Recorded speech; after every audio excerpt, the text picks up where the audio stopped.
Hello बच्चों। आज मैं आपको गद्य के समीकरणों की स्थापना कैसे करते हैं आज मैं इस वीडियो में बताऊंगा। और गद्य के तीनों जो समीकरण हैं उन सबको बारी बारी से कैसे स्थापित करते हैं या निगमित करते हैं ये मैं आपको समझाऊंगा। ठीक है बच्चों, तो चलिए शुरू करते हैं। ठीक बच्चों, और बच्चों यदि वीडियो अच्छा लगे तो सब्सक्राइब कर दिया करिए ताकि आपको मैं आगे वीडियो इसी प्रकार से बनाता रहूँ, है ना बच्चों।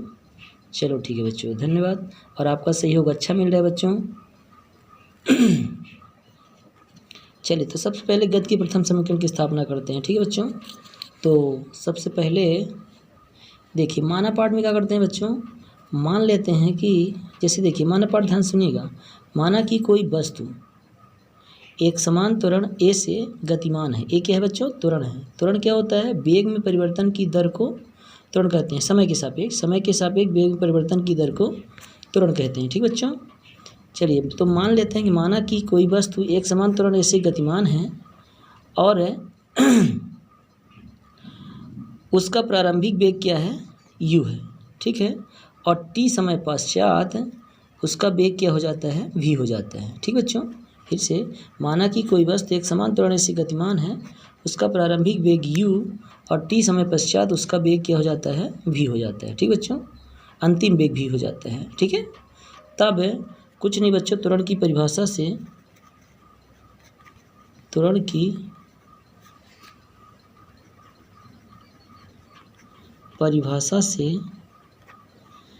की परिभाषा क्या है बच्चों, बताते हैं आपको।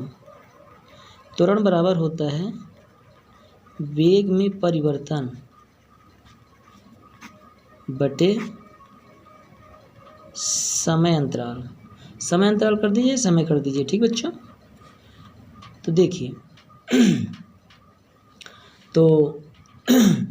देखिए तो त्वरण को हम किससे प्रदर्शित करते हैं, ए से। त्वरण किससे प्रदर्शित करते हैं बच्चों, ए से। अब वेग में परिवर्तन कैसे हुआ है, अंतिम माइनस प्रारंभिक, तो v माइनस यू। अब बटे समय क्या हो जाएगा बच्चों, t समय लिए हैं। ठीक है ना।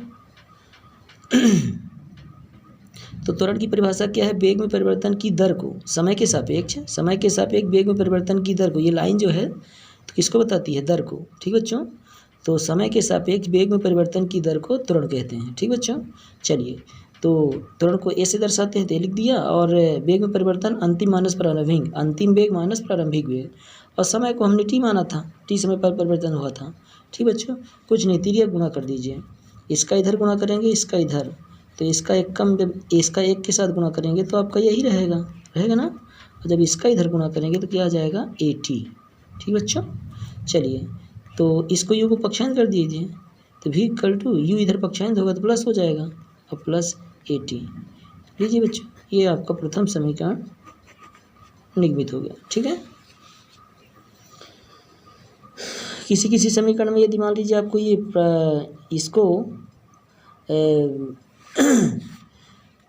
इसको प्रारंभिक वेग को v0 भी मान लेता है तो आप चेंज कर सकते हैं, कोई दिक्कत नहीं, परेशान ना होइएगा।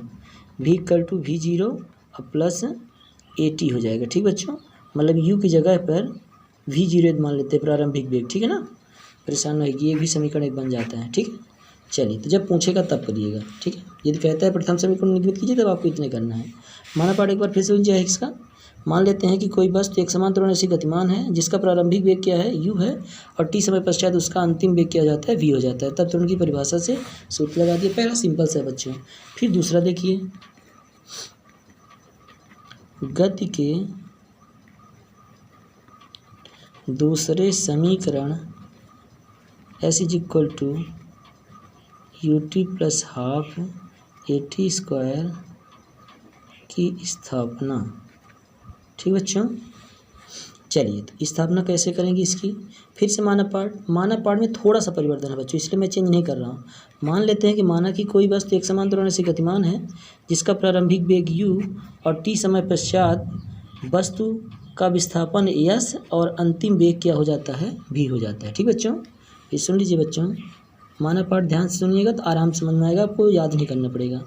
माना कि कोई वस्तु एक समान त्वरण ए से गतिमान है जिसका प्रारंभिक वेग u और t समय पश्चात उसमें विस्थापन s हो जाता है और वेग क्या हो जाता है, उसका अंतिम वेग क्या हो जाता है, v हो जाता है। ठीक बच्चों, ये तो माना पार्ट है, कर लेंगे ना बच्चों, माना पार्ट ये, ठीक है।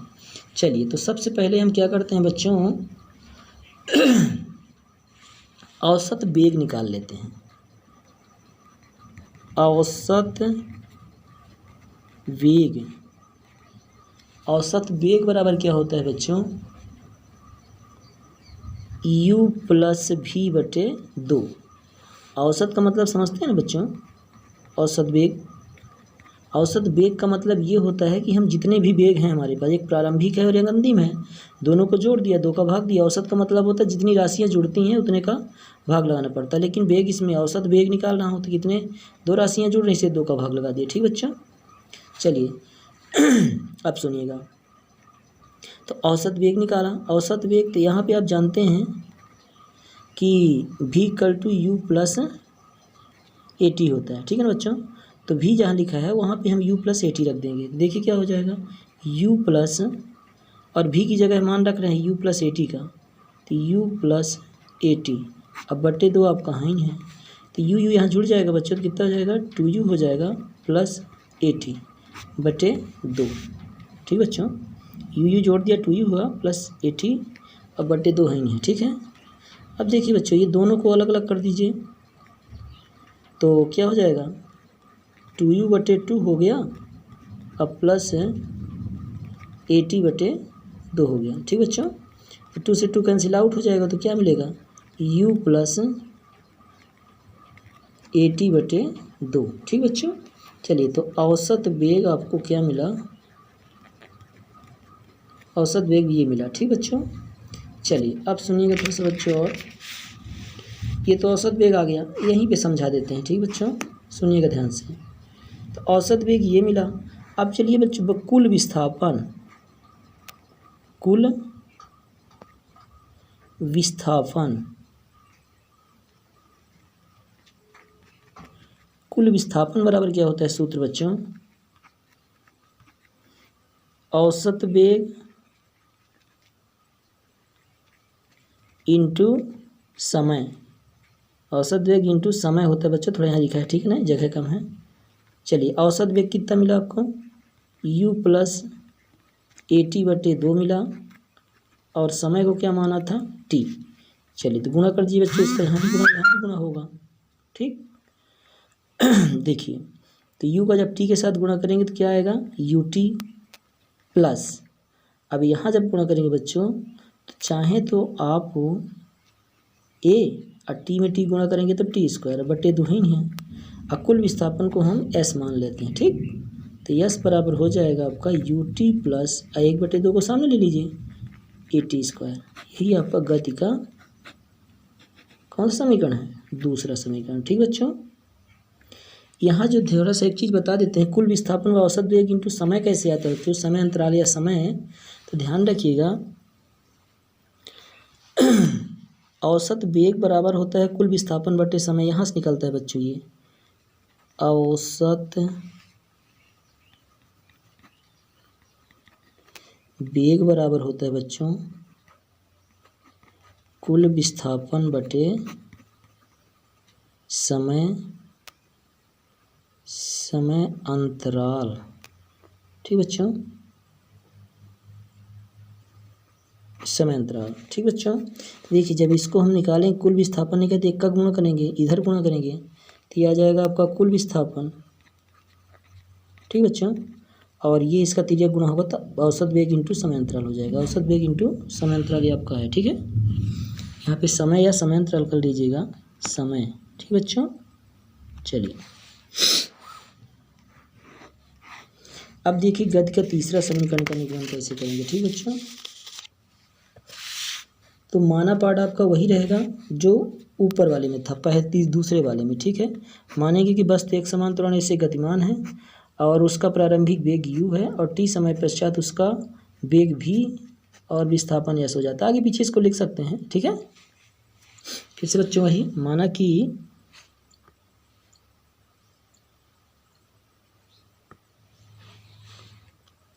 कि एक समान त्वरण a से वस्तु गतिमान है, उसका प्रारंभिक वेग u और अंतिम वेग सॉरी, प्रारंभिक वेग u और t समय पश्चात उसका अंतिम वेग v और विस्थापन s हो जाता है। ठीक है, चलिए इसमें गति का प्रथम समीकरण यूज कर लेते हैं बच्चों। गति का प्रथम समीकरण से क्या था, v equal to u plus a t. ठीक बच्चों, देखिए अब इसके दोनों पक्षों का वर्ग कर देते हैं, दोनों पक्षों का वर्ग करने पर, ठीक बच्चों, वर्ग कर देते हैं। चलिए तो वर्ग करेंगे तो क्या आएगा बच्चों, इधर हो जाएगा v स्क्वायर और इधर हो जाएगा आपका u प्लस ए टी का होल स्क्वायर। ठीक बच्चों, वर्ग कर दिया ना। चलिए तो ये v स्क्वायर आपका लिखा है, इसको खोलेंगे जब तो u स्क्वायर प्लस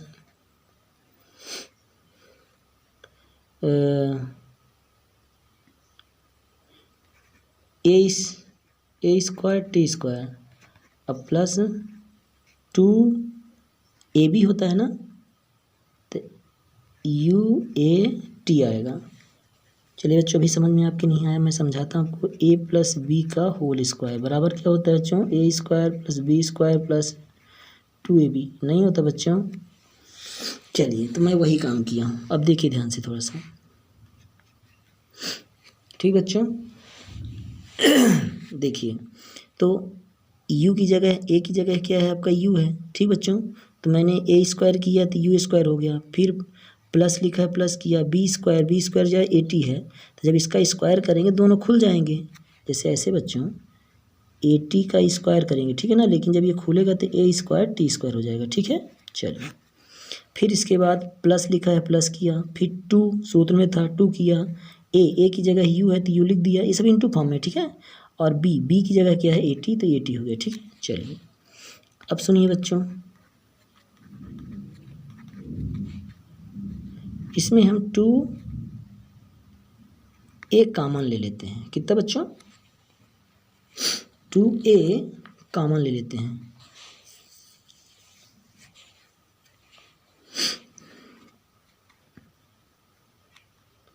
जब देखिए 2a कॉमन लेंगे बच्चों तो ध्यान से देखिए क्या बचेगा अंदर। ठीक है, 2 इसके पास कॉमन लेने का मतलब होता है भाग लगाना। देखिए तो जब 2a का भाग लगाएं तो a से a कट जाएगा, लेकिन बचे में 2 बचेगा ना, तो यहाँ बच जाएगा आपका 80 स्क्वायर बटे 2। अब प्लस देखिए यहाँ देखिए 2 से 2 कॉमन हो गया, a से a निकला तो क्या बचा ut, नहीं बचा बच्चों। चलिए मैं आपको थोड़ा सा कॉमन यहाँ दिखाता हूँ, देखिए। ठीक बच्चों, देखिए मैं कितना कॉमन ले रहा हूँ, 2 कॉमन ले रहा हूँ और a। चलिए बच्चों यहाँ थोड़ा कॉमन दिखाते हैं आपको कैसे करते हैं। देखिए तो मैं 2a कॉमन ले रहा हूँ, ठीक है ना, कॉमन लेने का मतलब होता है भाग लगाना। देखिए यहाँ कॉमन कितना ले रहे हैं 2a, तो यहाँ 2a का भाग लगाएंगे और यहाँ भी 2a का भाग लगाएंगे। ठीक है, अब देखिए इसमें कितना बचता कितना है, ये a से 8 कट गया तो क्या बचा आपका 80 स्क्वायर बटे 2 बचा। ठीक है, प्लस और यहाँ 2 से 2 कट गया, a से a कट गया, क्या बचा ut। ठीक बच्चों, चलिए वही चीज़ यहाँ पे बचा है। अब देखिए u स्क्वायर प्लस 2a, अब इसको सीधा कर लीजिए थोड़ा सा, ut अब प्लस इसको ऐसे लिख सकते हैं 80 स्क्वायर। ठीक बच्चों, और ये किसके बराबर होता है, अभी दूसरा समीकरण आपको मालूम है s, ये आपको मिल गया गति का तीसरा समीकरण। ठीक बच्चों, एक बार फिर से इसको देख लीजिएगा अच्छे से, नहीं फिर से मैं समझा देता हूँ यहाँ पे, इसी को मेन समझना है आपको बच्चों। यहाँ से कॉमन तो दिख नहीं रहा 2a, लेकिन आपको 2a कॉमन लेना है। ठीक है, ताकि यहाँ पे हमको ये या ut प्लस हाफ 80 स्क्वायर मिल सके। ठीक है, इसको एक बार फिर से देख लीजिए आप लोग, a square T square plus 2a UAT है। ठीक, अब मैं कॉमन कितना ले रहा हूँ 2a निकाल रहा हूँ। अब देखिए कॉमन लेने का मतलब क्या होता है भाग लगाना, मैं भाग लगाया, ये देखिए तो यहाँ से ये a से तो कट गया, तो क्या बचा आपका 80 स्क्वायर बटे 2 बचा, प्लस और यहाँ 2 से 2 कट गया और a से a कट गया, तो बचा क्या 80 बचा, नहीं सॉरी क्या बचा यू टी बचा है ना, 2 से 2 कट गए तो कट गया है ना, ये बचेगा। ठीक है, और इसको सीधा कर देंगे यू टी प्लस